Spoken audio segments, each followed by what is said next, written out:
Salut à tous, troisième journée de cette préparation. Mon esprit est bien plus excité et en forme en termes d'énergie. Déjà, je vois une différence, clairement, à part le fait que je me sois réveillé toutes les 2 heures, mais le sentiment de fatigue est beaucoup moindre.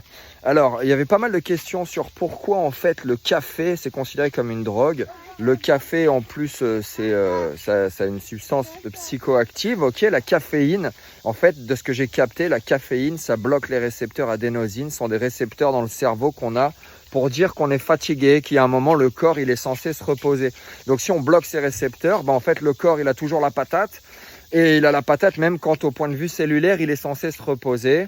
Ça crée une addiction aussi, parce que c'est vrai que la plupart des gens qui boivent du café, la première fois qu'ils boivent du café, ils ont le cœur à 6000 pendant 5 heures, ils sont prêts à aller chasser le bison.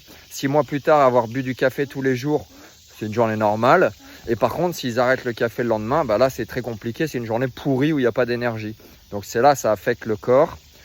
Aujourd'hui aussi, j'aimerais parler d'une autre addiction qui est assez puissante chez la plupart des êtres humains et qui affecte énormément en fait la vibration du corps. C'est le sucre. Le sucre, c'est bon quand c'est dans les fruits et que c'est comme ça, c'est frais. C'est mauvais par contre quand c'est tous ces sucres raffinés, ces sirops de fructose, ces sirops de maïs, je sais pas quoi, aux US ça s'appelle high fructose corn syrup et tout ça.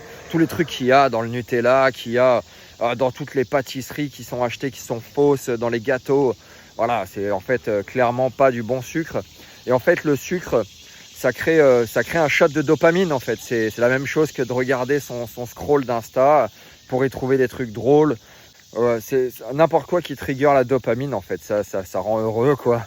Donc le sucre, ça fait ça dans cet effet dans le cerveau, alors que bon, il y a d'autres façons d'avoir de la dopamine. Mais c'est sûr que quand on s'assoit sur un banc du style ici, à contempler la nature pendant 5 minutes, le niveau de dopamine ne va pas être le même que si au même moment on mange un Kinder Bueno quoi. Et voilà, c'est comme ça. Et c'est pour ça qu'on mange le Kinder Bueno, du moins que certains mangent le Kinder Bueno. Donc voilà.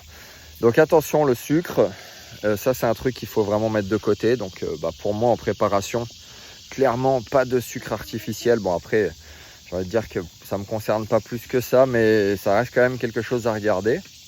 Et voilà, et pas de café. Bon après moi je bois pas de café, donc je m'en tape aussi.